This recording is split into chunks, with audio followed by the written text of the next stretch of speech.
If these tariffs go into effect at midnight tonight, the American Enterprise Institute, a conservative think tank, now points out their plans contain math errors, serious math errors. The formula even received criticism from supporters of the president. Republican mega donor and Home Depot founder Ken Langone calls the tariffs, quote, bullshit, saying in an interview with the Financial Times, quote, I don't understand the goddamn formula. I believe he's been poorly advised by his advisors in this trade situation and the formula they're applying.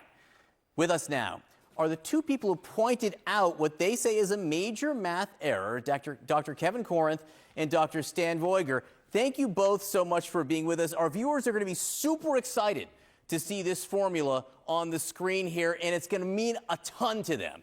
I'm about to commit serious TV crimes by asking you to explain this, but let me just point out what this essentially is that the change in tariffs right here that the president has proposed is equal to the country's exports to the U.S. minus the imports from the United States divided by these three things, okay? And you say these two things, the White House has got it completely wrong. Their math is wrong. This isn't about bad policy, you say, although it may be ultimately, but you say it's about bad math. Explain.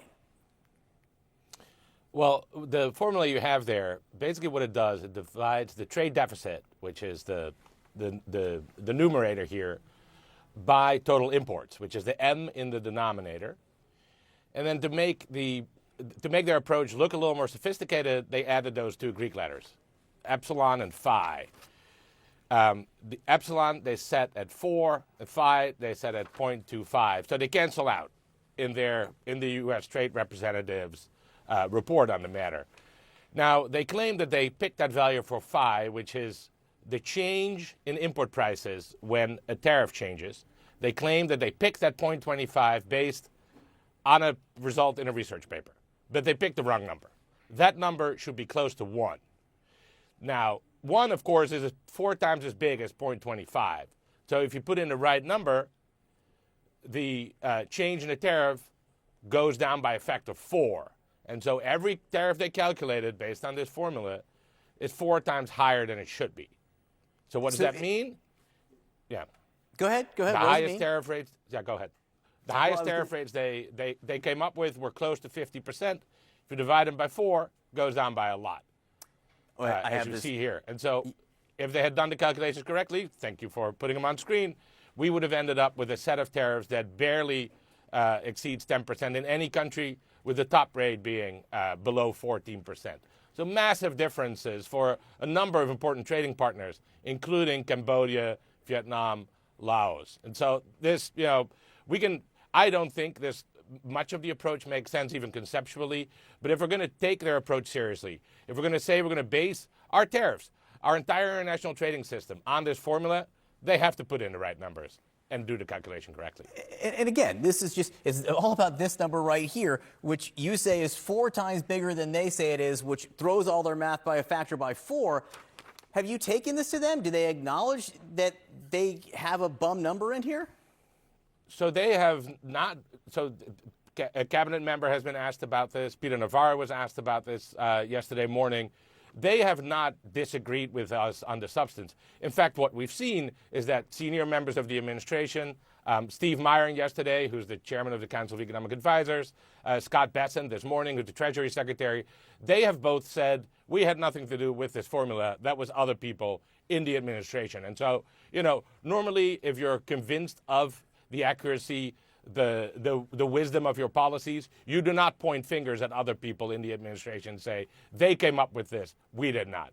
Hey, Dr. Corinth, just to reiterate that point, they're pointing the fingers at each other here. This is not a small difference. You can see Cambodia's tariffs are 4 times bigger than they would be if the math had been correct by your calculations. And those poor Falkland Islands, right, down there, I mean, what they must be going through because of this math error. So bad math, and then Dr. Corinth, the policy itself. You note using the idea of a trade imbalance here kind of ignores other factors.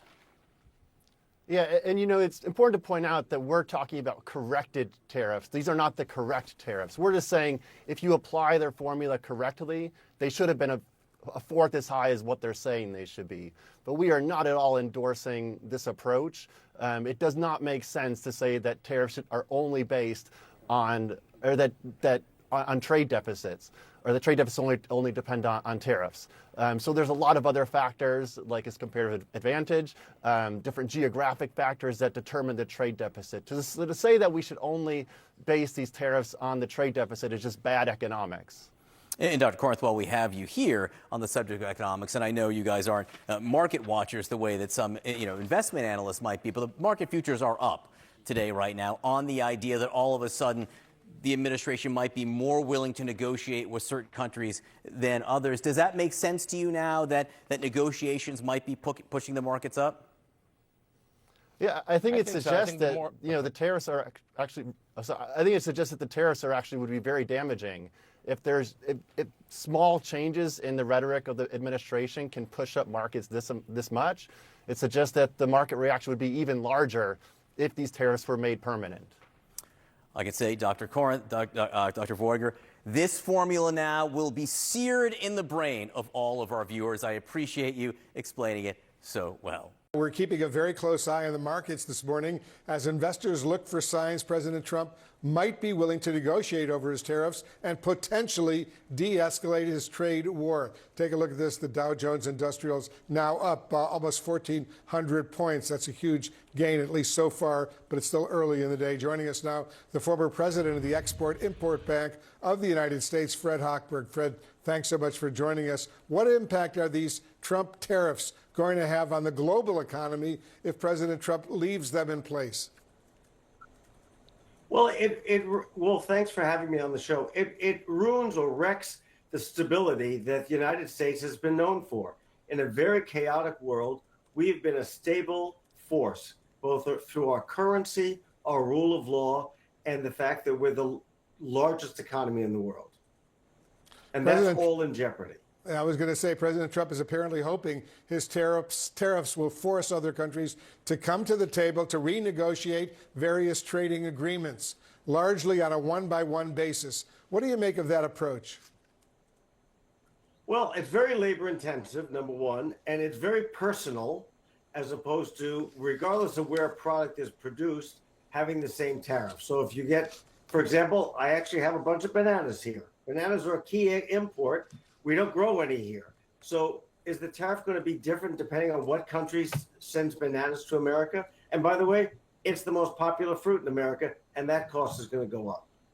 Bananas, the most popular food in America? Is that what you're saying? I think it's like 26 pounds per capita. People have for breakfast. You didn't have your banana this morning, I think. Not yet, but I'll have some later. If I love bananas. The president claims his tariffs will bring back American manufacturing jobs and encourage people to buy American products. What do you say? Is there truth to that?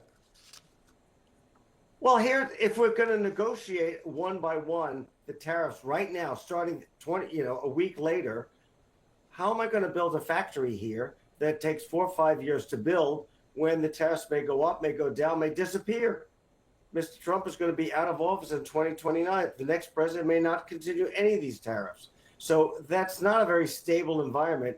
If you're going to make a large investment, you need to look out 5, 10 years, and that's very hard to do, particularly after last week. Are there other ways, Fred, to encourage American manufacturing without sweeping tariffs? We had a program under, I'm sorry to say, President Obama, called Select USA, where we encourage companies to build factories and to manufacture here. And we've been pretty successful. Nikki Haley was successful in South Carolina. We have a lot of foreign automakers that are making and manufacturing their cars and trucks in the United States to serve our market. And in fact, if you want a BMW SUV, it's going to be exported from the U.S. to Germany. So we do a lot of manufacturing here, and we have to recognize that. And that's a good plus, and we've been pretty successful at it.